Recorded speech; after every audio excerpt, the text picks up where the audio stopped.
Okay, guys, welcome back to the A-List News Roundup coming at you March 14th, 2025. New Prime Minister Day. We just got a new Prime Minister, like a couple hours ago, I guess? Yeah, I think so. So it's appropriate timing for this little chat. Yeah, for sure.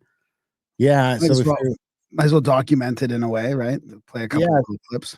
My stuff is still some older stuff, fentanyl and money laundering stuff to get to. So I thought BC just did pass that bill that could get kind of scary, but I think I'll save that for the Wednesday show. Yeah. Well, do you want to start out with the coronation then, like the real up to date? Yeah, stuff? if you got that stuff, we might as well start with the Carney. Okay, I should have done a test here. Carnation. This is. I don't know if you've ever heard him swearing in like this. I, Mark Carney. Can you hear that? Okay, just gonna turn it up a bit. Do swear that I will be faithful and bear true allegiance to His Majesty, King Charles III, King of Canada, his heirs and successors. Wait, what? Stop him for a sec. Is that like a deep fake? I mean, is this really what we're doing now? Are we still swearing fealty to the king? I didn't know they had to do that. I guess it was the queen last time it happened, right? Yeah. King of Canada. Is that deep? Play that again? Like it's almost really? like Who's that from? Table salt. Yeah, I can't see him doctoring clips. It's gotta be. It's not a deep fake, is it? What do the comments say? Okay, let me just play it again here. All right. I, Mark Carney, do swear that I will be faithful and bear true allegiance to His Majesty, King Charles III, King of Canada, his heirs and successors. Who did he look over at there when he said? Isn't the dude in night? What? Watch when he, Sir Carney. Watch this. Majesty, King Charles III, King of Canada, his heirs. Why did he look over at whoever was? He looked over at the camera there in a way. Heirs and successors. I, Mark Carney, do solemnly and sincerely swear that I shall be a true and faithful servant to His Majesty King Charles III as a member of His Majesty's Privy Council for Canada. I will, in all things, to be treated, debated, and resolved in Privy Council, faithfully, honestly, and truly declare my mind and my opinion. I shall keep secret all matters committed and revealed to me in this capacity, or that shall be secretly treated of in council. What? What is that about the secrets? Keep going. Mind and my opinion. I shall keep secret all matters committed and revealed to me in this capacity, or that shall be secretly treated of in council. Generally, in all things I shall do as a faithful and true servant ought to do for His Majesty. Oh my God, they worded it the weirdest wording. That seems. What do the comments say? Table salt in 2025. This is beyond ridiculous. It's more than just preserving heritage. It's an oath, and it should be to the Canadian people. Yeah, that's what when I I thought. say he's never been elected, I mean he holds no seat in Parliament, and the Canadian public has never given him a mandate. The man can't even sit in Parliament or vote on laws, but he has full executive authority. King of Canada. Notice how they tell us Canada doesn't have a king in any non-formal setting. See, this is what we're talking about. This is what we're talking about. Hitting the nail right on the head here. But in any formal ceremony or document we do, the real one is the formal documents. We made up. There is a King of Canada. And then, of course, people are already swearing at him. He's the 7th PM to be installed. See, this is what they don't get, right? Without being elected. He's not a 7th one to be installed without being elected as a PM, right? The rest held seats in Parliament. Exactly. That's right. That's what, or is that what the PM, would that be what it is? Prime Minister. Anyway. Oh, sorry. As a member of an MP. An MP. Sorry. I had my P's and M's backwards. But the Canadian system allows for, they don't even have to let us vote on the leader of the party, right? The party is a private entity, so it can choose its leader however it sees fit. Canada is still a British colony, one that has decided to remain a vassal state. The U.S. was one of those about 250 years ago. He's obliged to the king, not to Canadians. Canadians need to stand up now and demand legitimate election. Yeah, so, that's right. Table Salt and I are friends on, so. Oh, that's good. Maybe that was good. You guys need to get in a little conflict there before you got a little closer. I don't know. The oath to Lenin was in private. So now that we've seen that, let's see what he says about the. Is this a carbon tax? This is a carbon tax?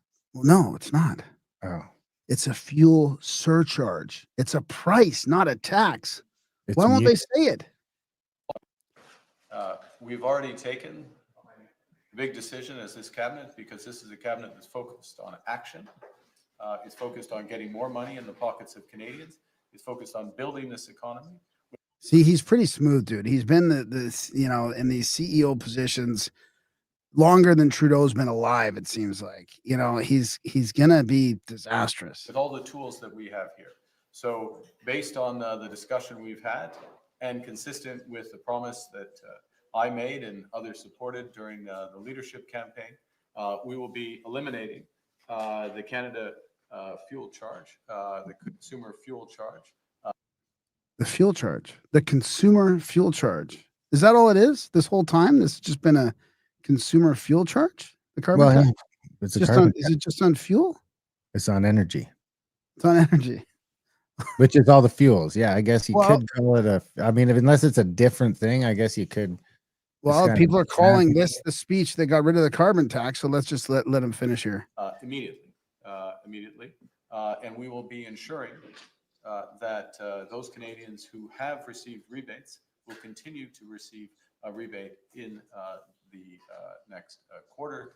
So of course the quarterly rebates stay because it's from the past, right? I guess. So it must be the carbon tax because he's talking about Yeah. rebates. Next payment. I think it's a is carbon tax. before the end of April.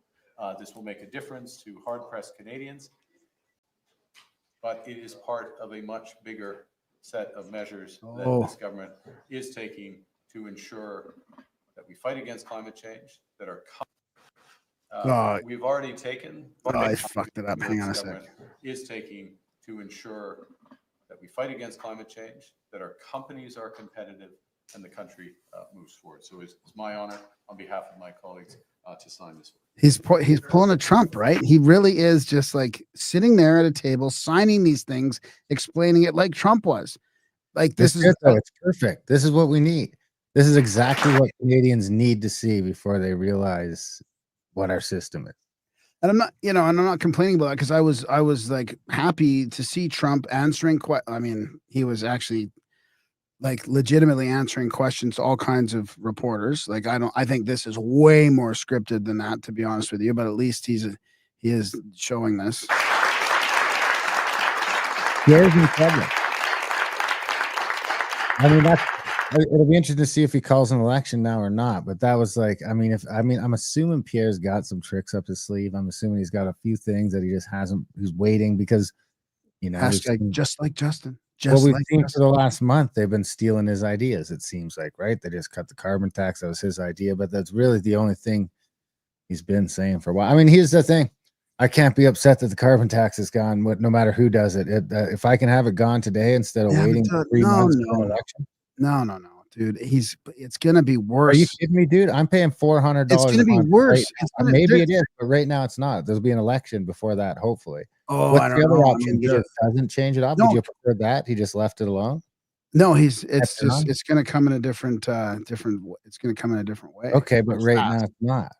Well, I don't know. We'll see. Right? This is just it's not a win yet until it happens. He just signed it. It's effective. I don't care what he signed. We'll see what he does. Pierre's talking point. He's not even calling it Okay, let's deconstruct this. That is Pierre's talking point. You are Pierre's talking point right now because that's what he's coming out and saying too. He's like, it's just a different thing. He's just going to bring it back. Yeah, I'll be Pierre's talking point. Because why won't he call it what it's written down on your bills and the way it's elected? Why won't he call it a carbon tax? What is that? Just a political theater? Is it just a what do you call that when you're? Is it just semantics? Why is he calling it a consumer carbon price or a consumer fuel charge? Why can't he say the word? Say it. Say carbon tax. This is what everybody's been calling it. Does it say carbon tax in the bill? On the bills, yeah. On his bill that like on the bill he has to get rid of in the order in council, the old one, does it say fuel charge? Because that would be the difference. Is if the old one said fuel charge or carbon tax. Yeah, interesting. I wonder what it might have just got picked up as carbon tax. You know what I mean? Because that is, what it maybe turned out to be. Yeah. But I mean, I'm basically a 2-issue voter, so it's guns and carbon tax. So Pierre better start talking about guns. He needs to lean back into being a conservative because he's right now he might as well be a liberal. He's not really saying anything differently. Yeah, I agree with you totally on that. I just think this is like it's agreeing with what you said too, that he's going center right now. He's going further to the center, but he's still saying he's going to take care of the environment. So we'll see how that affects everybody else, Hopefully, companies and LNG. It would be nice. know, I mean, that's sort of what Pierre's talking about is doing it via LNG. their definition of clean energy. So let me play what Scott, my premier, says about this quickly because it's still very relevant. I can't hear it. Oh, are you kidding me? You can't hear it? Can't hear it.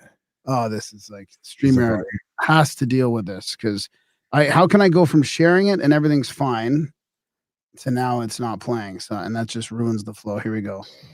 I noticed this morning already that his first planned international visit is to the European Union. Not good, and not good. We don't have a trade war with the European Union today. We are in the midst of a trade war with the United States of America and China, the two largest economies in the world and our two largest export markets and trading partners. Geez, how come you never hear the China part from the mainstream? How come Team Canada is not fighting against China? Choose to go to the European Union. You want to comment on that? No, I just Sorry. Beyond what I could understand as being in any way impactful or representing Canadians. And so I would ask Mr. Carney to reconsider that. Engage immediately with the Chinese government, continue and engage and lay his plan out with respect to how he is going to engage with the United States of America. And I would suggest that plan should not include anything in the way. All fucking Scott Moe should be saying is call an election, call an election, call an election. That's all that should be coming out of his mouth right now. You shouldn't be going anywhere. You shouldn't be going to America. You should be calling a fucking election. Yeah. That's what I think. Of export tariffs, because that is very much one of the threats that has been identified by Saskatchewan industry as being one of the 5 tariff-related threats that are going to end jobs for a period of time in this country, and ultimately are not in any way finding our way towards that North American energy and food security goal that Saskatchewan really plays a part in. I mean, I can't say that he didn't talk about that because this is just a tiny clip from his press conference. Yeah. That's, as far as I'm concerned, every leader of the country or the provinces right now should be jumping up and down saying, call for an election. You're an illegitimate leader right now. Yeah, the House is already, you've lost you had lost the confidence of the House already, and now you should be calling an election. Yeah. I mean, that's kind of what Danielle's saying a little bit. Yeah. I had a clip from Pierre congratulating Trudeau and wishing the best for his family. And then we should have streamed this on X too. Actually, that would have been easy enough. Yeah, we could have. And then he, goes on to, like I say, I hope he's just saving it for the election because he's got to really. I think he's making the mistake of thinking that he needs to go closer to the center to win, and I think he needs to just go farther away from Mark Carney. If Carney's moving towards the center, Pierre needs to go to the right, man. The Canadians are more ready, I think, for a Trump style, not a total Trump style, but that type of thing, a bolder conservative player in the political scene. I really think they are, and I think that the TVs and the social media and the news media does a pretty good job, a much better job than they were able to in the States of covering that up. But I think that if a politician really leaned into it, that they might be surprised that I think Canada has really had enough. We have this sort of, everyone's living in this artificial world. It's just making everything worse. It's like Pierre's got to worry about Twitter. It's like, listen, man, I'm not even sure. I've kind of stopped replying to things on Twitter because I'm literally at the point where I don't know what is real anymore. It's like, oh my God, I was thinking that today, dude. This whole thing could be AI. It really, there could be just the bots are so sophisticated now that, and it doesn't matter by followers. You used to be able to tell because they'd have them, but now they're like, able to follow each other and boost each other. So they've got tons of followers and they got this thing. And it's like, I start to notice language from someone that's got like 40,000 followers. And it's like, this is fucking not a real person. I'm almost convinced this is not a real person. Well, let's on that. Let's see what he says. I forgot to save this, but I found it quickly because it was just up in my feed here. This is from Marty up north. We've already taken. Can you hear it? We've already taken a big decision as this cabinet, because this is a cabinet that's focused on action.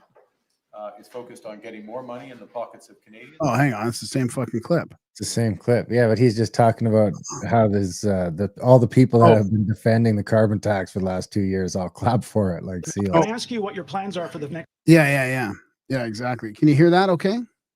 Here, this is the one that's recent. Can I ask you what your plans are for the next few weeks? Are you going to be bringing back the House? Are you going to be calling an early election? And if so, when should Canadians expect to go to the polls? Well, they certainly should expect to go to the polls before November. The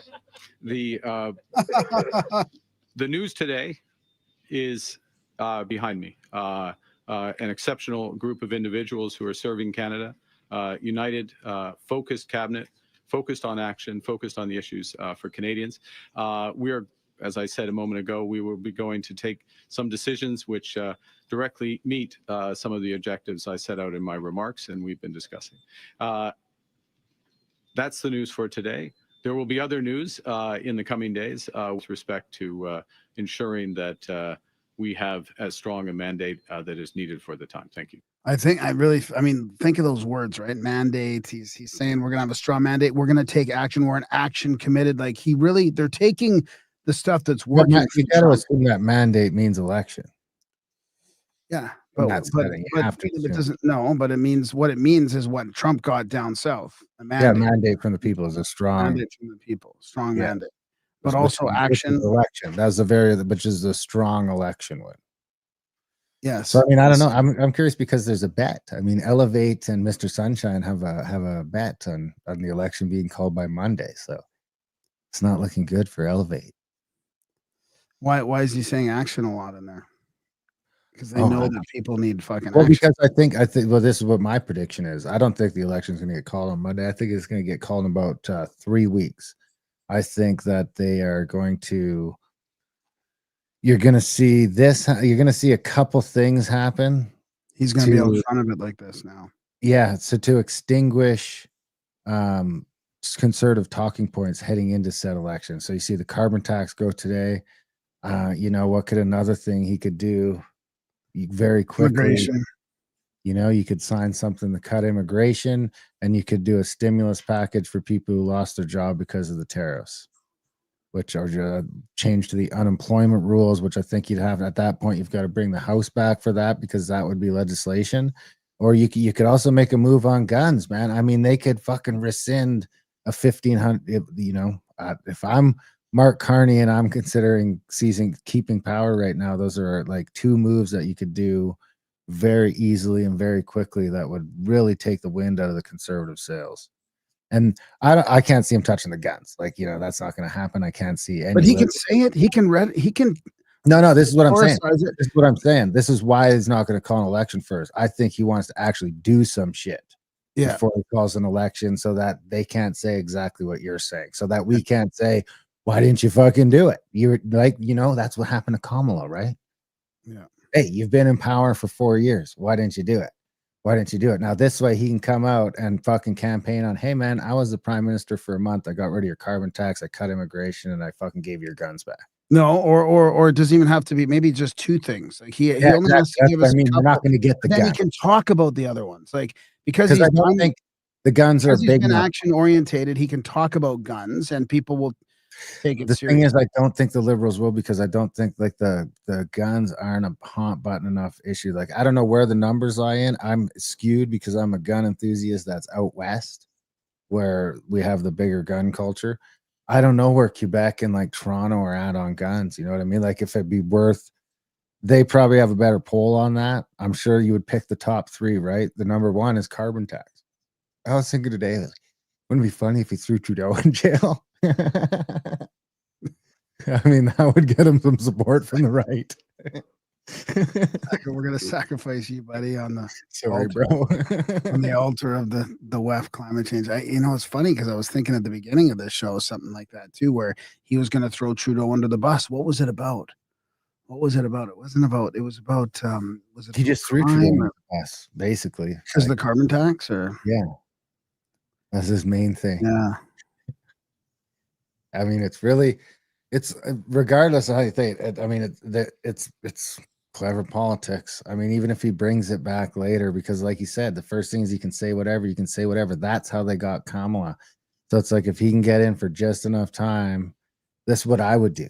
Like if I could actually get power, but you have to do something. It's like, okay, well, those fucking few weeks while I'm in power, I need to make some big fucking moves. Action moves, especially because of what's happening down south. So that the populace is just like, oh my God, I'm so sick of hearing this, and this, and this guy just did it all in 2 weeks. I mean, I got a real concern that that's what we're about to see happen. Yeah. Now, the benefit of that would be some short-term gains, hopefully, for the Canadian people, because, dude, it's getting crazy out there. It's severely broken. You're starting to notice it even in the small little rural town I'm out in Alberta, where the food bank and there's a real people are fucking hurting. It's something needs to give. So that's why I was just saying, if the carbon tax could be gone today and instead of in 2 months and arguing about it on thing, then I got to take that as a win, because I think that's the one thing, dude, that is we're gonna notice the most relief the fastest. It's not just for sure. I'm not arguing with you about that. I just don't know how fast he can physically implement the next thing that's going to take that away. Yeah. I know the Tax Federation came out and said it's effective immediately. So I don't know if does that mean gas is cheaper? It's just so crazy how when they really want to do something, they can do yeah. it. All this answer for 3 or 4 years, and they can just do it like that. And a stroke of 20 cents of gas, right? And then it's like my heating bill cuts in half, and then like everything that gets delivered starts to come down. Everything that gets delivered and stored starts to come down. I guess it's just kind of infuriating too, because they've been pushing back on this for years and years and years, and this dude just comes in unelected and just fucking signs his name and it's gone. Yeah, the climate change guy himself comes inside, and he's going to try and torch Alberta probably. Which is I don't know, maybe not. I mean, maybe he's going to gain. Maybe this is a move, dude. Maybe they see the writing on the wall, and he's going to come in and make some, maybe he's going to go hard center without losing the left wing rhetoric, and maybe he's going to make enough changes to turn the country around. I mean, look, we really do. Look, we've said we're broken beyond repair. I truly believe that when I say it. But if they change strategy, which they could fix it if they just went back to the 1990s style stuff. I mean, get some prosperity back for us. Get our costs, and I don't mean that by getting involved. Get less involved and let shit work itself out. I mean, maybe the king sent him over. That's why he looked at the camera, because the king's like, dude, you gotta fix this. The USA is gonna take it. It's my prize. You're gonna fix it and then hand it over to the States. Did you see the map I put out today? That was like, all of us join America except Ontario and Quebec. I love that app. This is the way. This is the way. Oh, and the Maritimes was in that still too. So speaking of the way, I mean, it is getting kind of weird. Let's listen to you. Must have heard this clip already, but I want to play it here anyway, just because it should be on the show. No, I'm not. Look, we've been ripped off for years, and we're not going to be ripped off anymore. No, I'm not going to bend at all. Aluminum or steel or cars. We're not. What is that bust in the background? I don't know, but there's got to be some symbolism in there somewhere, right? I mean, I wonder who that has to be. Going to bend. We've been ripped off as a country for many, many years. We've been subjected to costs that we shouldn't be subjected to. In the case of Canada, we're spending $200 billion a year to subsidize Canada. I love Canada. I love the people of Canada. I have many friends in Canada. The great one, Wayne Gretzky, the great. Hey, how good is Winston Churchill? Wayne Gretzky? He's the great one. But we have, I know many people from Canada that are good friends of mine. But, the United States can't subsidize a country for $200 billion a year. We don't need their cars. We don't need their energy. We don't need their lumber. We don't need anything that they give. We do it because we want to be helpful, but it comes a point when you just can't do that. You have to run your own country. And to be honest with you, Canada only works as a state. It doesn't, we don't need anything they have. As a state, it would be one of the great states anyway. This would be the most incredible country visually. Greatest state. With a map, they drew an artificial line right I think he says greatest state.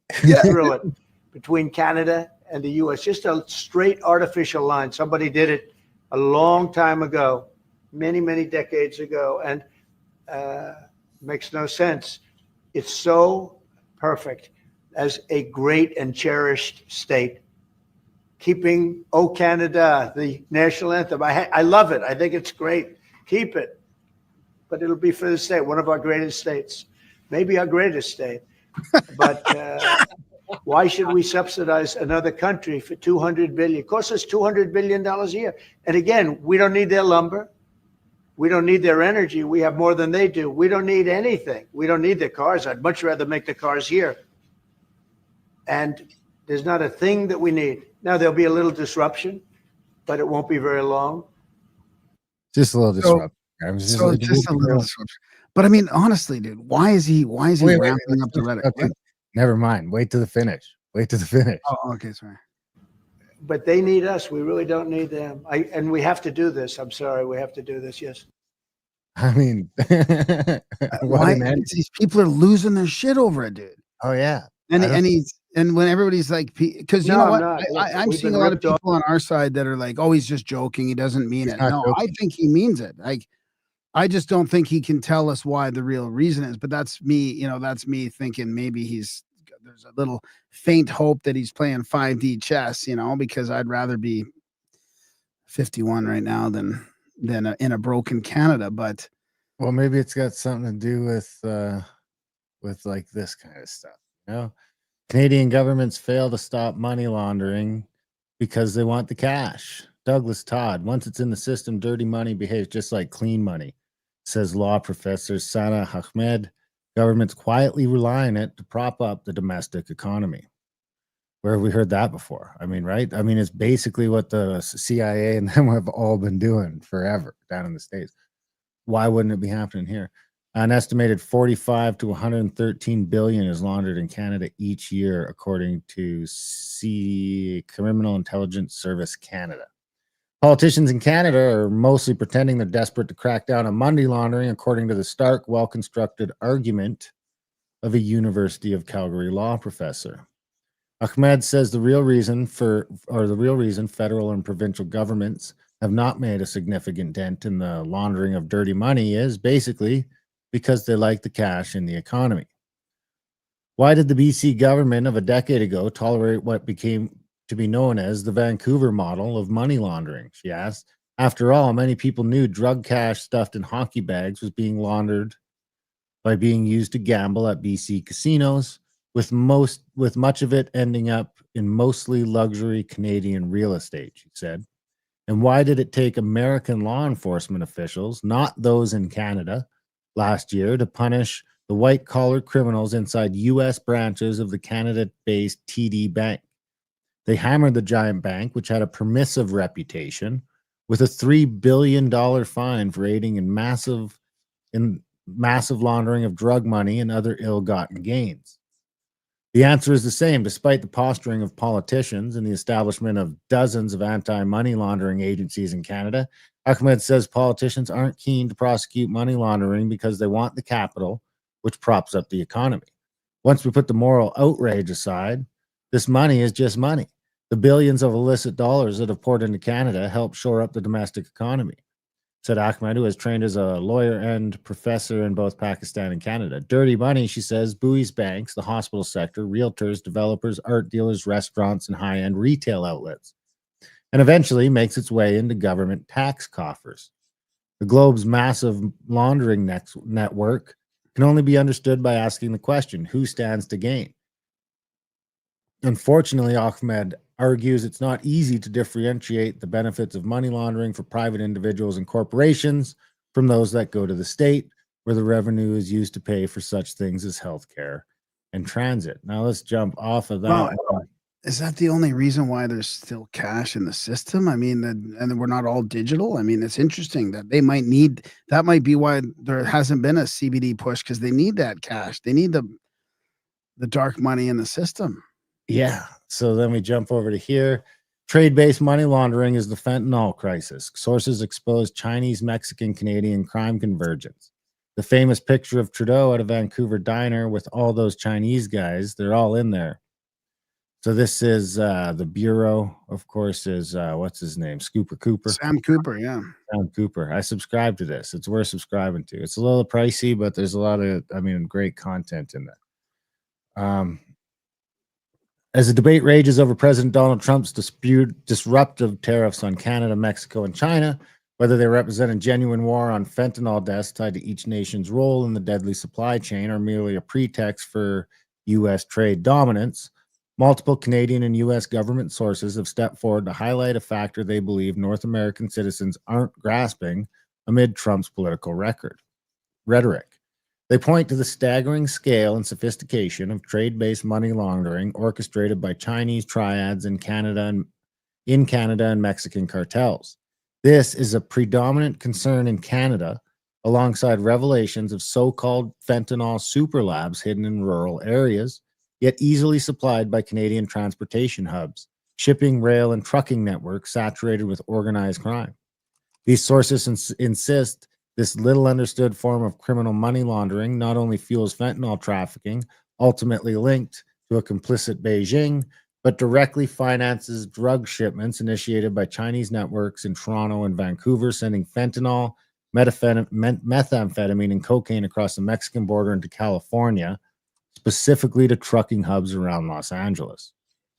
According to the primary source, a Canadian expert familiar with what they classify as an intricate trilateral partnership between Chinese triads, the Chinese Communist Party's United Front Foreign Influence Networks, and Latin American cartels.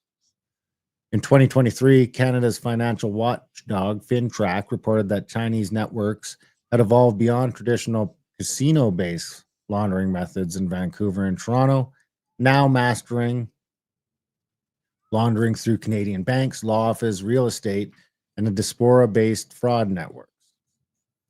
Yet, according to the Bureau's criminal intelligence source, these same networks, operating alongside the Sinaloa cartel, also traffic in a range of commodities, from poached wildlife and agricultural staples like avocados and limes to rare Chinese delicacies such as geoduck, a phallic-shaped clam prized in hot pot and believed to have aphrodisiac properties.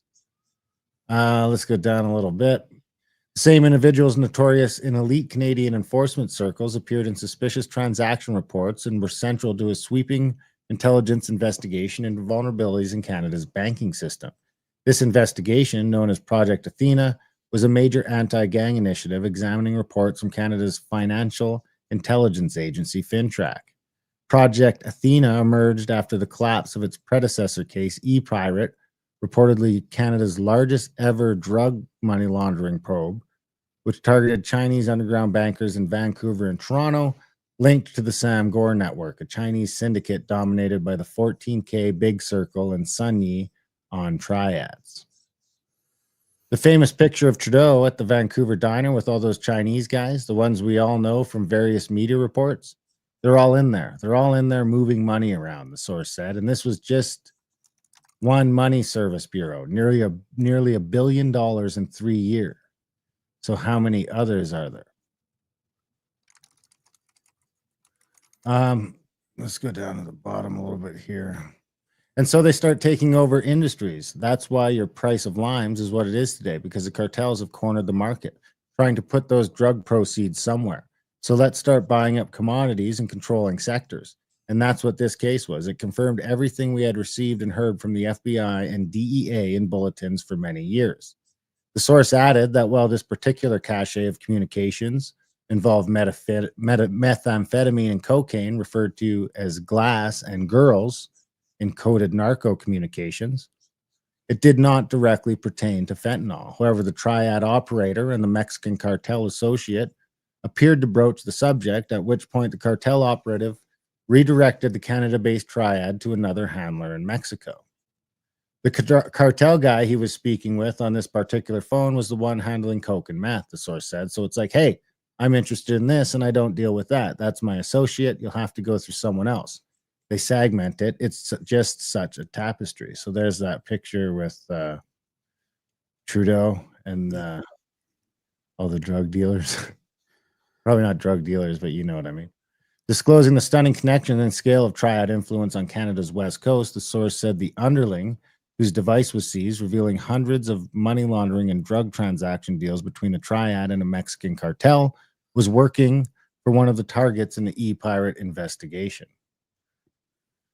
So in this case, when Chinese pilots were released from jail, the individual who arrived to collect them was an underling of the e-pirate underground banking boss, a major figure in Chinese organized crime in North America. This individual is also said to be responsible for the large-scale export of luxury vehicles from Vancouver to China.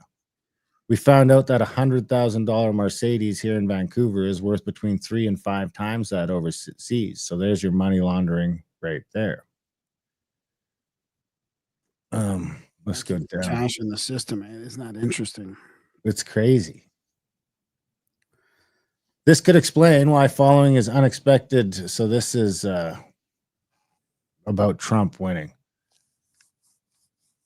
So let's go up a bit. So this expert aligned with Canadian federal law enforcement officials who point to highly sophisticated trade-based money laundering schemes linking Mexican cartels and Chinese triad networks operating in Vancouver and Toronto. These networks, the U.S. expert explained, facilitate the cross-border flow of meth, cocaine, and fentanyl using multi-commodity trade-based money laundering transactions to disguise their profits.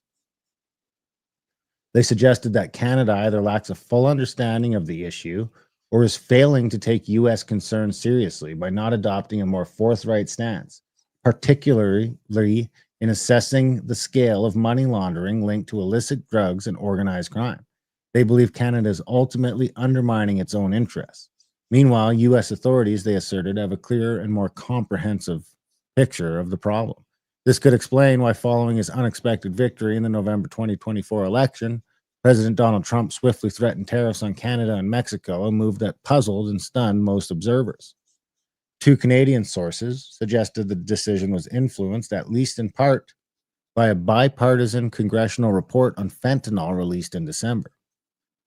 The congressional working group behind the report spent months expanding on the select committee's bipartisan investigation, which for the first time documented how the Chinese Communist Party directly subsidizes the production of fentanyl precursors and analogs. Let's go. We should go download that report and let's go over one day. Because I tried. I lost Naya Fannerstill's report. She had an ex post. Now her account's gone, and she had a report from 2023 on this whole thing. It was some organization that did an analysis, and I'm trying to find it. So let's finish this up here. President Trump's address this evening laid bare a cynical and profoundly dangerous approach to America's global leadership. Shaheen said his 25% tariffs on Mexico and Canada, our closest trading partners, threaten to unravel decades of economic cooperation and will inevitably result in economic consequences for American workers and businesses. But a Canadian expert dismissed Canada's efforts as insufficient. If you really want to do something lasting here, I mean, I don't want to sound like I'm pro-Trump in that sense, but you'd have to have a leader in this country willing to crack open the charter and the criminal code and make radical changes, the expert said. Oof. This is stuff Canada should have addressed 25 years ago.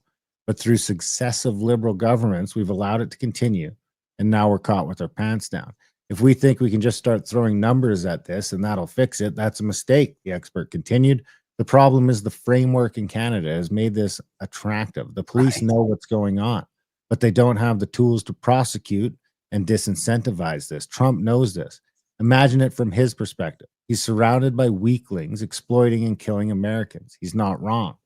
Underscoring the paralysis of Canada's federal police under the current legal framework, the source reiterated that a broken prosecutorial system not only fails to secure charges against entrenched Chinese and Mexican criminal networks, but refuses to even consider cases.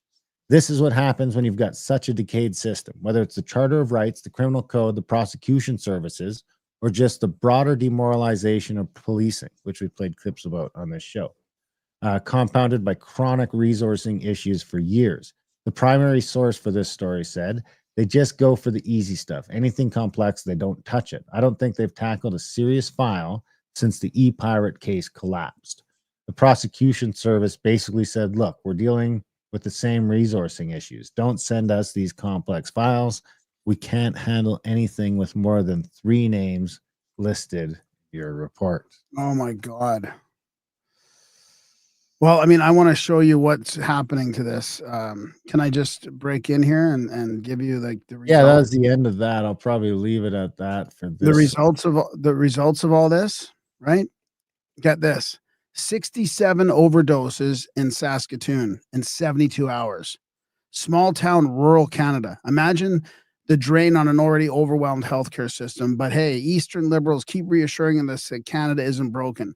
Elbows up, everyone, and worry about Trump, because that's the real problem. That's how many overdoses are happening. 60 some overdoses in Saskatoon in the last week. You don't hear much of that in the national news. Nothing to see here. This is from March. Like, this is recently. That one was from March 13th, March 8th. Another one here. Liberals will tell you fentanyl isn't an issue in Canada. Overdoses are up how many percent, do you think? 1,200. 400% since 2024. And since 2024 in Saskatchewan's largest city. 400%. Saskatchewan has a population of, wow, that's more than I thought. What? 352,000? I thought it was like 200,000. Who's Saskatoon? Yeah. How many? 352,000. That doesn't even seem right. I thought it was 200. Serious and urgent crisis after hundreds of overdoses in Saskatoon. Emergency center activated. So this is a massive problem here. Somebody said it was like, emergency type situation here. 271 overdoses in Saskatoon, you waste of skins. Anyways, yeah, that's I'll just show you something else here quickly too. No, I think we've already gone over that stuff. I don't have to share any more of that. But yeah, it's a major problem right now.